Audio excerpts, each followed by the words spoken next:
next up is our panel, and our panelists are coming up. So on our panel today we have Dawit Isaak, Michaela Rom, Michael Cloud, and Amar Ali. And they're all going to give presentations around 5-10 minutes, and then we're going to move on to a discussion. So if you have any thoughts or ideas that you want to share with the group, write them down and we'll take them up in the discussion. I think we'll start, however, whoever feels free. Yeah, that was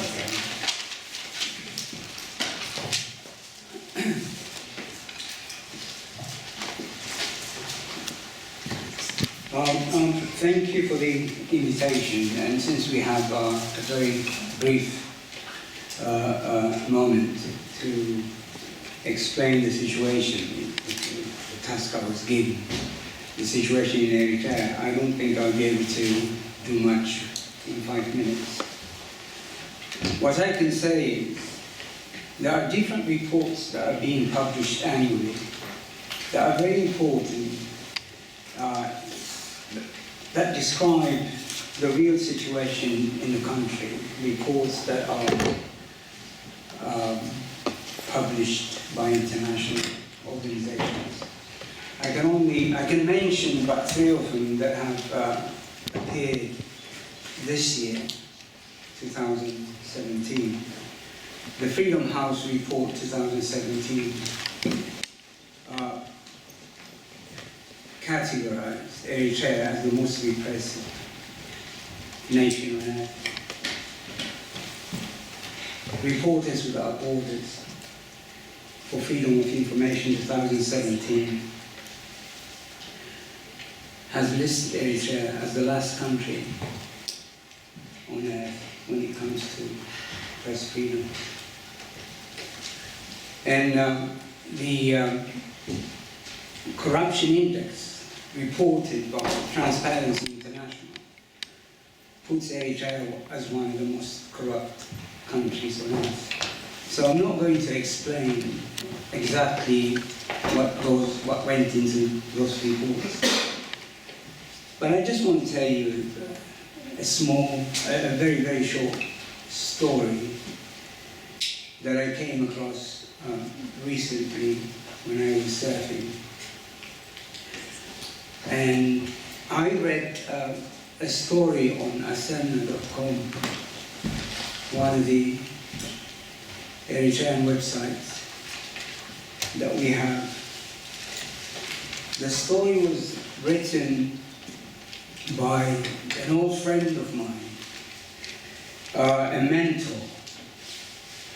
And the story was about Eritrea.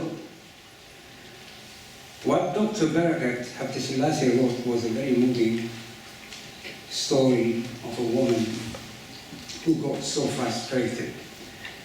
And after 15 years,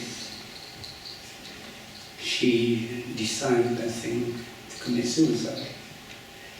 She was married to one of the G15 officials, former government officials, who disappeared back in 2001. So she literally raised her 2 children on her own. But in the end, she gave up. Every time I read a story written by Dr. Barakat Haile, or one of the many books that he authored, it always happens that my mind goes back to the day I first met him. My mind goes back to the constitution that he literally drafted, authored on his own, although he was working with many other groups. When I first met him in 2000,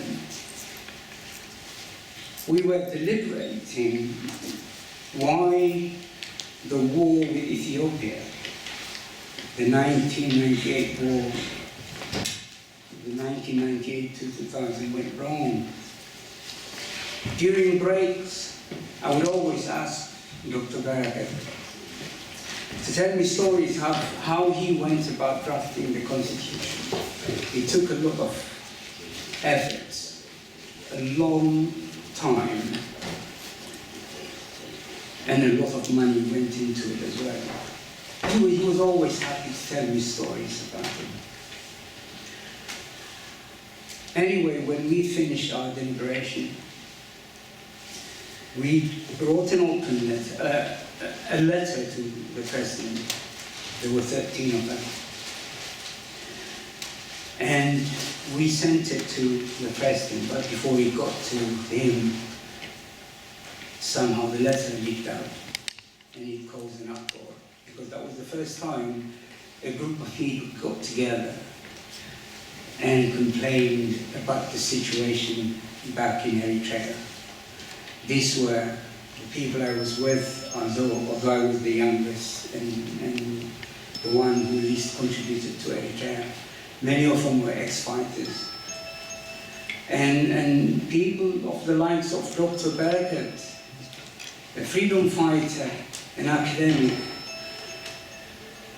an intellectual, who's written so much, and many of them like him. So we traveled to Asmara in the end, but we were not received well by the President.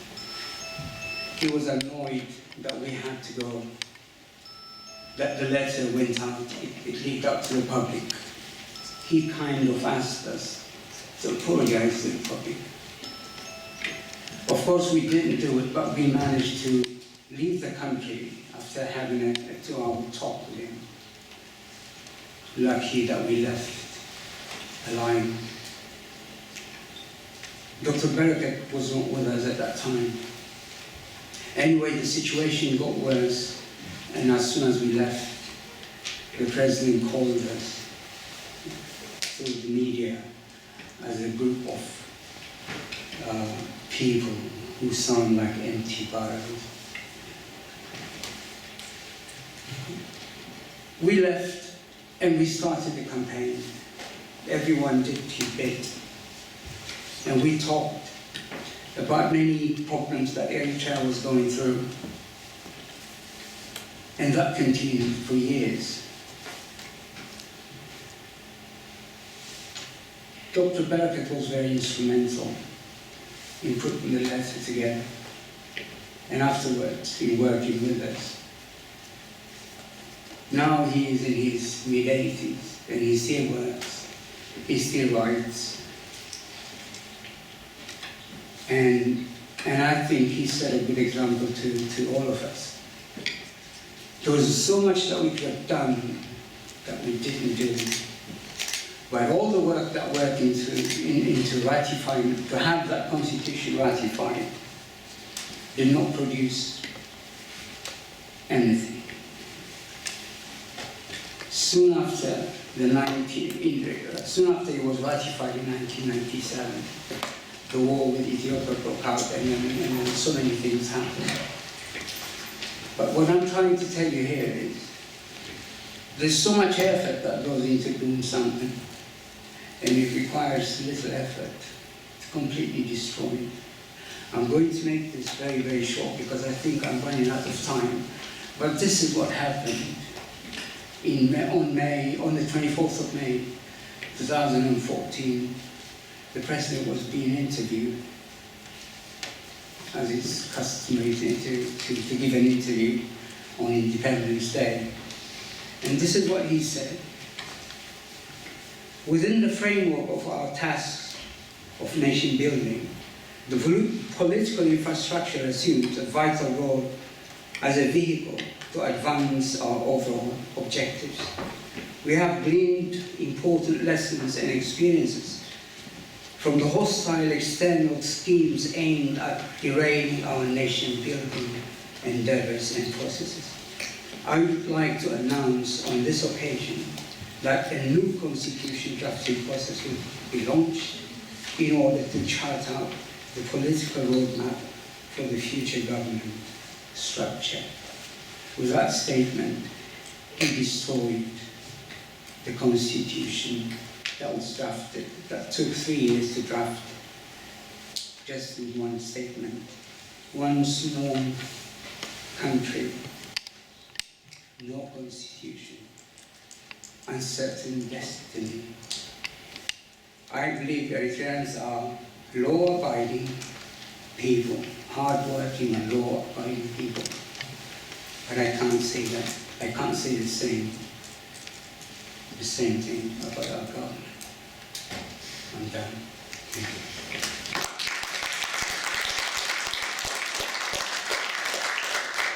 Could the speakers introduce themselves a little bit so you always know your background? And can we try to keep it to 5 minutes because we're running out of time? Good evening. Just briefly, I would like to introduce myself. My name is Amal Ali, and I'm an Eritrean British citizen. I've been living here for the last 16 years. Before that, I was living back home, working with the Ministry of Information as a TV presenter and producer of different programs. So I'm honored to be here today, and thank you for all the organizer of this event. And also I'm extremely proud of the young Eritrean activists like Vanessa and Bedlam and many other young Eritreans who are now working hard to raise the awareness of human rights situation back home. In this moment, to witness this, the world rewarding Dawit Isaak is a remarkable moment for me as a journalist being part of the media establishment in Eritrea. But maybe one thing I would like to say here, Dawit Isaak and many other journalists who established what we call private independent media, they done extremely incredible work back home, because that was a different voice, a free voice from what is known as official media, which I was part of it. So they were putting the seed of what we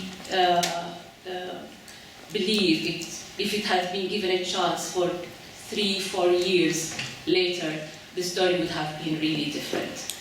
I remember back home when Seti, Qasidabana, Maqaleh, all those newspapers were publishing 3 times a week or weekly even. People were very excited because they gave a space for regular citizens to say their say. They were talking the language of ordinary Eritreans, and they were touching issues that has to do with daily concerns of Eritrean citizens. And this is what concerns the government, I believe. But now, today, when we talk about human rights, it is a human rights issue to see journalists and all politicians being held for years without charge and without their families knowing anything about them, illegal action by the government. But it also has to do with the politics of the government of Eritrea. So a lot of work have been done in terms of bringing this human rights issue into lives by Eritreans and friends of Eritrea.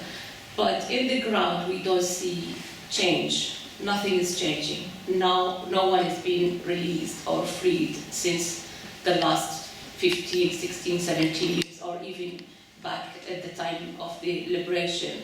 So what we need to do is that the question I would like to ask today, as a journalist, I'm good at asking questions, no answer really, but I believe that the Eritrean government were trying always to shame activists for working with what they call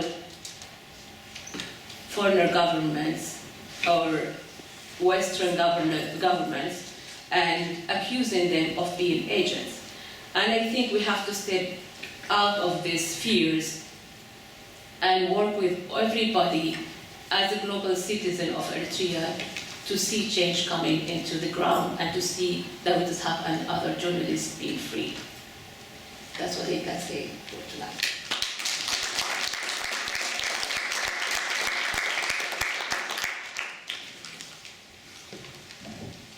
Good evening, I'm Martin Platt. I was the BBC Africa editor, and I had the honour of going into Eritrea on several occasions, both for the BBC and for the British Labour Party when I worked for them for 5 years, the Africa Secretary.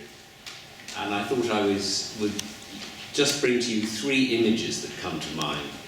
The first was in the early 1980s when I went into Eritrea itself. It was a long journey from Port Sudan, and we crossed the border. It was pretty tough going up those mountains. I'm sure I had a very easy ride of it, but it was pretty tough for me in the land cruise that we were going on. It was 36 hours, and we eventually got to our destination, which was the information bunker. Went down to the bunker, they gave us some tea, and there were journalists who were bringing together the information that the EPLF needed in order to inform its people of what was going on. And that was the beginning of the work that Dawit took up when freedom eventually came to his country, when he achieved the liberation for which you and so many others like it sacrificed so much.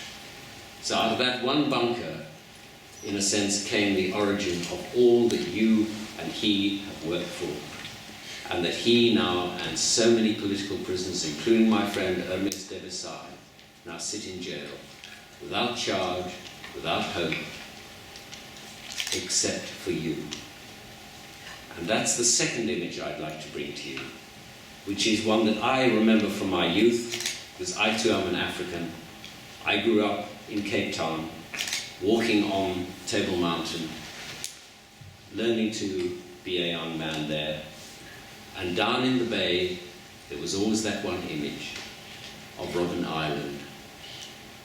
And on Robben Island, we all knew there was Nelson Mandela, the Pan-Africanist Congress, the Black Consciousness Movement, the African National Congress, and we could never speak their names, we could never hear from them, but they were there. And nobody had ever swum that short journey from that island to Sea Point, where we all sat and drank beers and had a good time. Nobody ever made that journey because it was impossible. It was too cold and couldn't be done. And yet, within a few years, although I was active, and in my lifetime I thought I would never see the end of apartheid, never. It was such an entrenched movement. And yet within a few years, Nelson Mandela stood on the steps of the city of Cape Town town hall and addressed that huge crowd.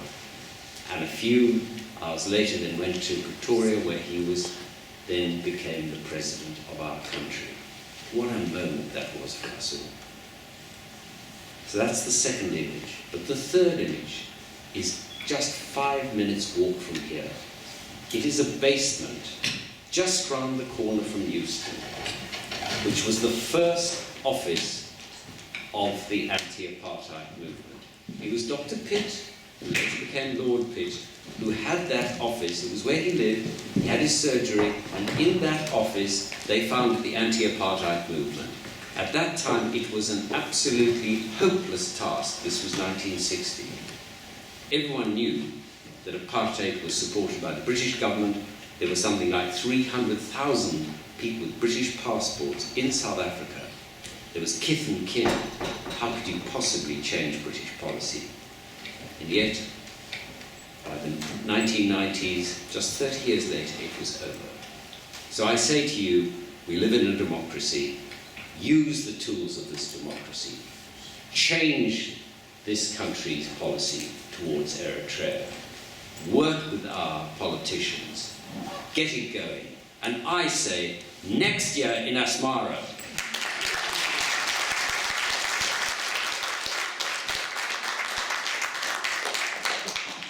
I don't have much to add.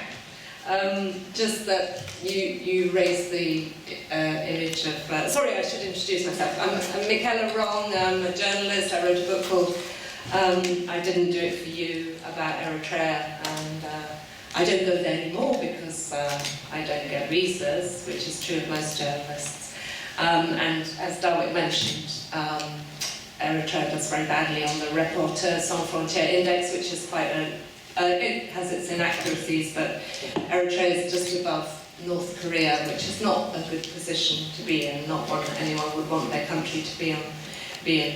I wanted to thank Martin for mentioning Nelson Mandela, because I too was thinking of that when I was watching that very, very moving play and listening to the music and the poetry. I mean, it took so long, didn't it? But everyone, I think, in this room probably remembers where they were when Nelson Mandela was released, and it showed that you cannot, if you're a government, you really can't maintain a silence indefinitely if people object to it and don't want that situation. The silence will not last. I think it's really difficult for people now to gather and talk about Eritrea. I sat on a panel, Justice Africa organised some meetings together, I think it was 3 years ago. Every time there were problems because the youth wing of the PFDJ would turn up, intimidate people by filming, even when we asked them not to film, there were Twitter campaigns before the meetings. People were frightened off, and I'm sure there are members of the PFDJ here tonight as well. You know, firstly I would appeal to them, think about what you do, because what happens when you suppress that kind of human rights protests is people will go silent, but they don't stop minding and they don't forget. And what you do is you polarize the community, and the people who go silent do not love you more, and they do not love their government more, and what you end up doing is you alienate people who were on your side quietly. Over the years they realise they have no sympathy and they don't support the government anymore. It may take years, but it often happens. And then I would say to everyone who is here, you have to keep going, and you have to keep having these kind of meetings. It's the British the government, you talked about pressure on the British government, the EU, you know, they can only do so much. It's, at the end of the day, it's your government. You know, you have a tremendous history of mobilisation in the diaspora over the years. And it's only you that can bring about change back home. So I would say that, you know, people like me, we watch with respect and we honour what takes place, and we do try and share your pain, but in the end of the day, it's up to you. So.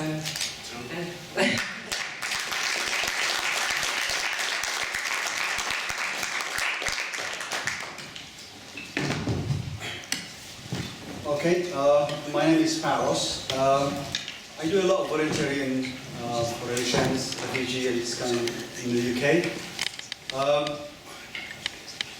So I see a lot of fear in them, a lot of weakness, a lot of things. If I bring 100 of them in here, you'll be surprised.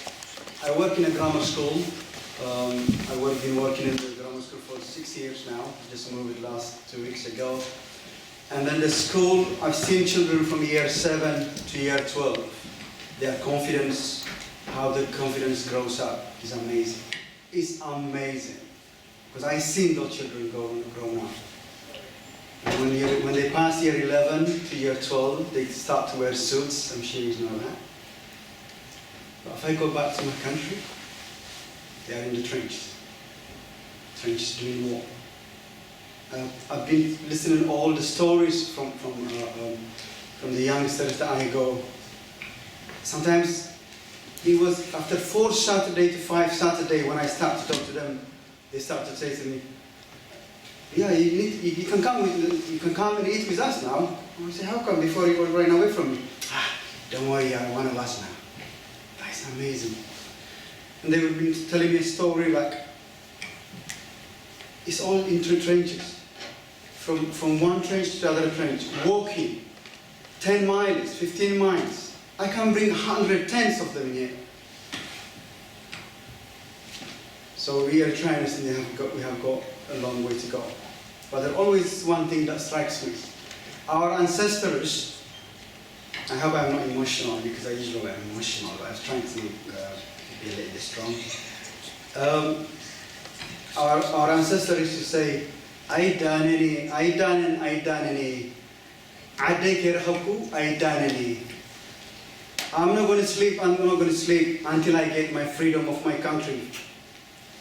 Now we need to change this one. Saying, Aidanani, Aidanani, Hizbeki Hafu, Aidanani.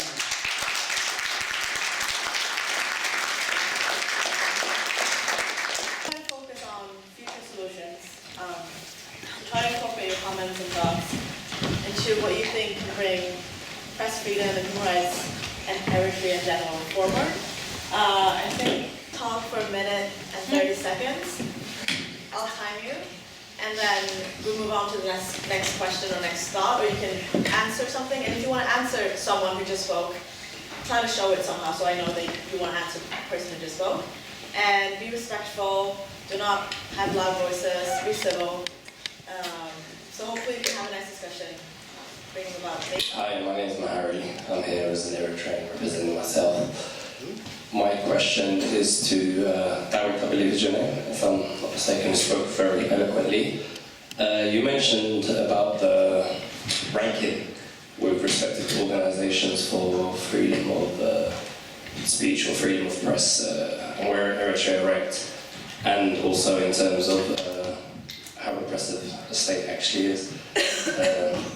Before commenting on freedom, I'm not really in a position to speak on freedom of press in Eritrea or how repressive, but initially what came to mind when you was mentioning it, without going too far and looking at recent events just across the border, and in terms of the press that's been shut down and the state of security that has been announced in Ethiopia, I was wondering how credible those sources which you quoted in terms of the ranking you might feel or have views or how valid those might rank in terms of the present day situation regionally and internationally.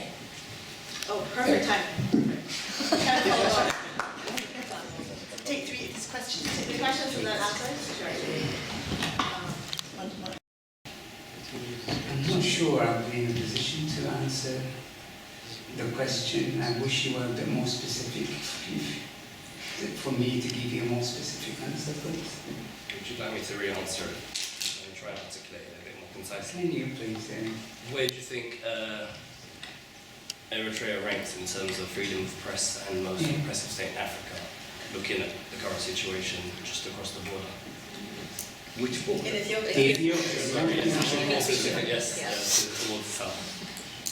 I think the situation in Ethiopia is much better. They do have their problems, but the problems in Ethiopia are not as severe as they are in Eritrea. Press freedom in Eritrea does not exist at all. In my lifetime, it only existed one year, in year 2000. I remember that very well. We were so excited. But ever since then, we never had any press freedom. Although the government prints its own paper and then it says there is press freedom. But I think, although the Ethiopians have their own problems as well, but when we compare the two countries, I think the severity is exhibited less in Ethiopia than in Eritrea. We had our revolution and democracy has returned to my country. I know that in terms of it happening, it was something that we didn't think was possible, and there was a lot of work that was done within the country by the youth the youth really were the ones that were the driving force behind this. And it was also political strategy. And I think within the diaspora community, globally, there was a lot of support. And as someone that doesn't know so much about Eritrea, I just wanted to ask whether you feel that there is the space for youth within Eritrea to come together and have these conversations, and how those communities can link to communities in the diaspora that can eventually mobilize and galvanize to have some real change. Yeah, just wondering if you have any insight. Thank you. Sorry, you were asking about youth being organized, yeah. In terms of promoting the change in Eritrea. Yes, actually we have like very active Eritrean youth around the world, and especially in Europe and America. And they've been organizing themselves like in based on individual initiatives, and they've done a great job in terms of human rights issues, and working with Commission for Human Rights in Investigation. There was a commission established by the UN to investigate human rights situation in Eritrea, and basically I can say the Eritrean youth play a great role in helping the Commission to bring this issue and provide them with a lot of information and details. And that's brought this issue in top of the priorities of Human Rights Council, and there've been many sessions on that, and also there've been like kind of recognizing what's happening in Eritrea as crime against humanity, although the Eritrean government denying that, and also they campaign in the other side to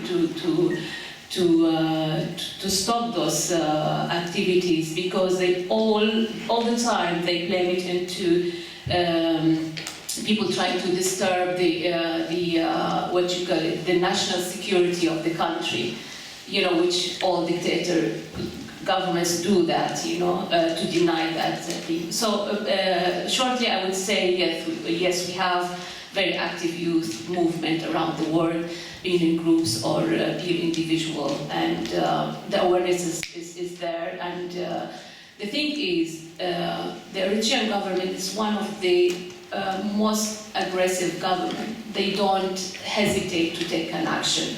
Otherwise, what is being done could have brought a change inside Eritrea too. But it's very tight, and the action, and by taking action I mean detaining people, arresting them, threatening them, you know, like, it's really difficult. But yeah, and we are proud of our youth, and I believe change will come by those youth efforts. One thing, if I may, which is that, you know, that, in two ways things have moved on quite a lot. Externally, the Eritrean government and the parties basically had a complete grip on the diaspora a few years ago. Today that is no longer the case. There was a time when the YPFDJ, the youth wing of the ruling party, basically made it almost impossible for anybody in the diaspora to speak out. It was really, really tough. But that is now a contested space. Wherever the YPFDJ tries to hold a meeting, as for example in the Netherlands recently, there are people who organize, who go there, and they contest the space, and frankly, the YPFDJ was unable to hold a meeting in the Netherlands recently. It was just not possible anymore. And that is, but perhaps even more importantly, we now have people inside Eritrea who, frankly, at the risk of their lives and their futures, smuggle information outside of the country. They bring out images, they bring out information. It's not easy, it's really, really tough for them, and the regime does everything in its power to try and halt that flow of information. But the information does come out, and that, you know, the people who I have the greatest respect for are the people who are risking their lives today to try to bring to all of us the information that we need. Thank you. I'm a bit confused why we came for here. It looks like there's some kind of regime change campaign, or the topic has been changed, or I came for Dawit Isaak's this program, so I will try to stick with that. By the way, nice drama, it was nice to play. The world has seen so many journalists that contribute positively to the world. Like I mentioned some names like Julian Assange or Edward Snowden. These journalists have contributed a lot, which we all benefit from.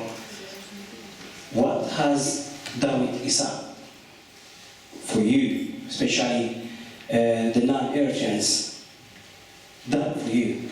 Why are you glorifying him this much? What has he done? I don't know much about him. Maybe enlighten me a little bit about him. Okay. Anyone else got a question? Thanks for the questions.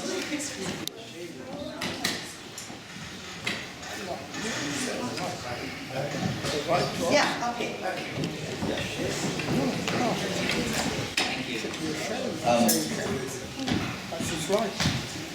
Most of the ideas that I have in my mind, some at least, has been taken by some colleagues here.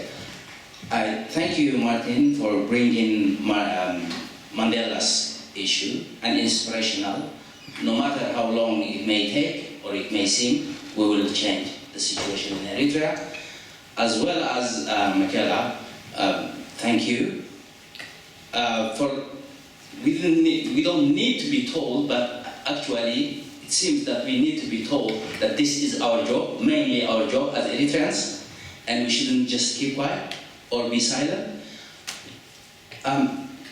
Few years ago, I was not able to say what I am saying tonight in front of as many as this, because they used to say, Wayane, you Tigrayan or Ethiopia, come out and push us out. Today, they are silently sitting and with respect, listening and responding, regardless he has different view about what we are doing, which is good. It's a step forward, and we as Eritreans, the change is taking place, by the way. Our consciousness is changing. No matter how long it may seem, people are thinking twice before they support or say anything to support the regime in Eritrea. So change is taking place. It's rolling. Let's just not lose hope, and we can do it. Thank you.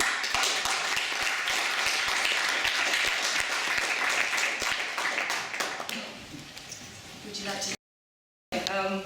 There is a difference, a big difference between Nelson Mandela and the G15, including Dawit. Nelson Mandela went to trial, and there was a court case. And okay, it was an apartheid court, and it was an apartheid government, but he did get to the court, and it was a public trial. This has never happened with anyone who belongs to the G15, and I find that amazing. And that's really one of the reasons why they continue to attract a lot of attention. Why no court case? You know, why has he never been visited in prison? Habeas corpus is, these are the basic issues that are what we call the rule of law. And if you don't provide them to anyone, you are not a decent or respectable government. That's basically the problem. So, you know, even to not provide a trial in which the outcome is going to be decreed ahead of time, it's abnormal behaviour. And I think it sort of puts you out of the realm of ordinary states. So that would be, but the point I would make is, it really, Dawit Isaak could be the worst journalist in the world. He could be writing about fashion. He could be writing about, you know, the most trivial things as badly as anything.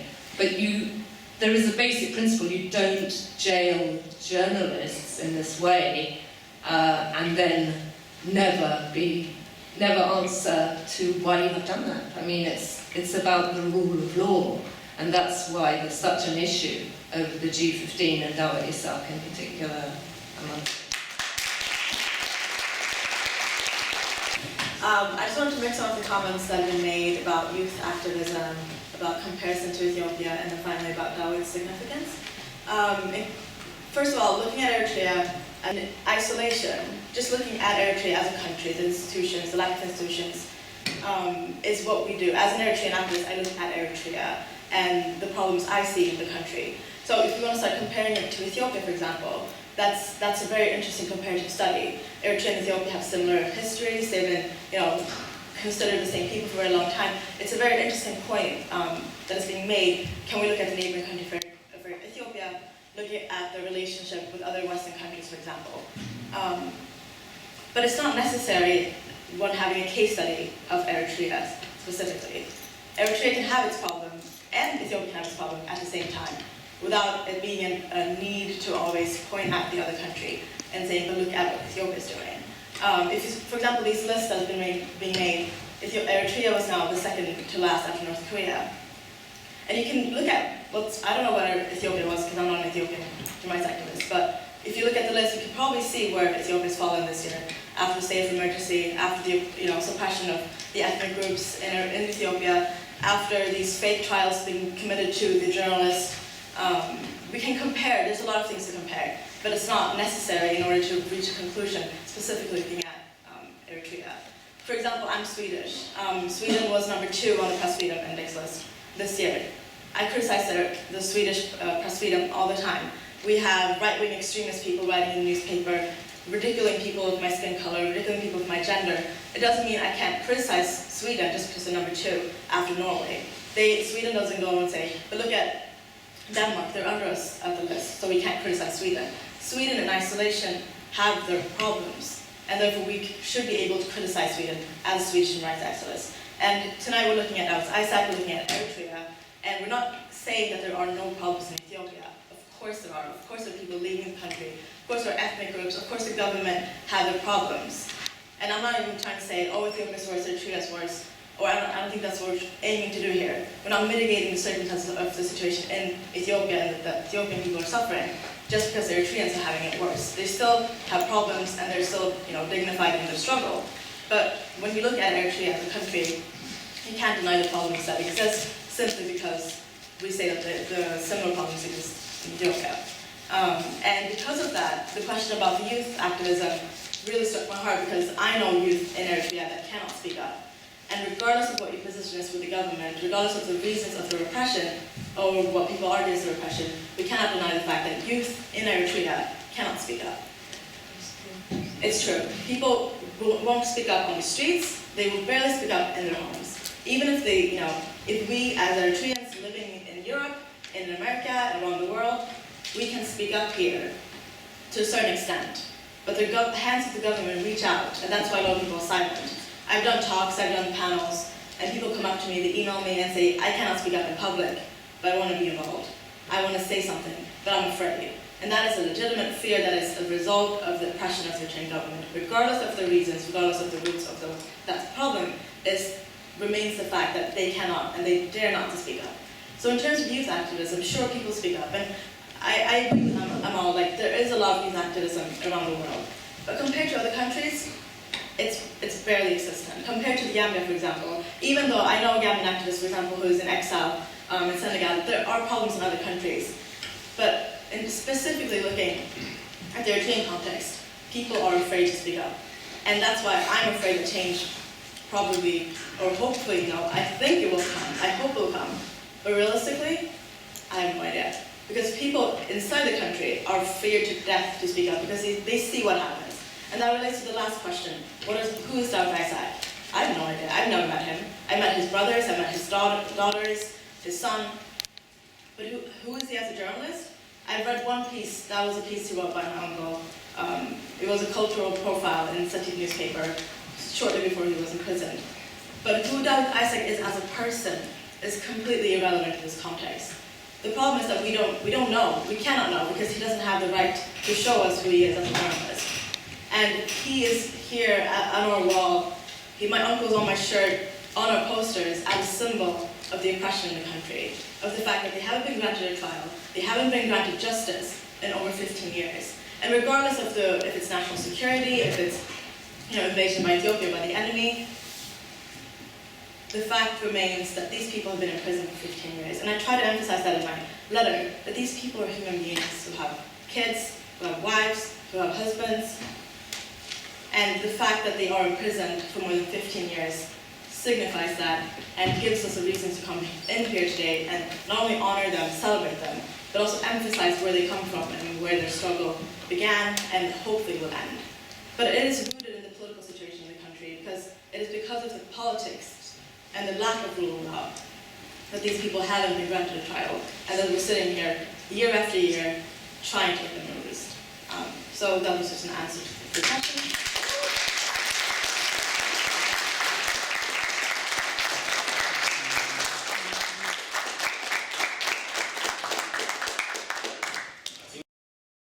The right we have, we need to voice that. So this is a beautiful place to live with a light in Eritrea. People are struggling, there is no medicine. There is a lot of shorts of food. You can't travel anywhere where you go. That's why we have up to 50,000 young kids, refugee in Ethiopia. We have up to 50,000 of refugee in Israel. They are ready to deport to Africa. You don't have a country. We need to get this. We need to speak about our brothers, sisters, we are facing in a lot of outside of Eritrea. Not only in Eritrea, here, in Eritrea, in Israel, in African countries. And we've seen a lot of people being dragged, they're organ traffickers in Egypt. Yeah? These are a lot of problems going on. This will come to end very soon if we work hard like today. Thank you very much. Freedom. And one more time, 1, 2, 3, freedom! Very nice.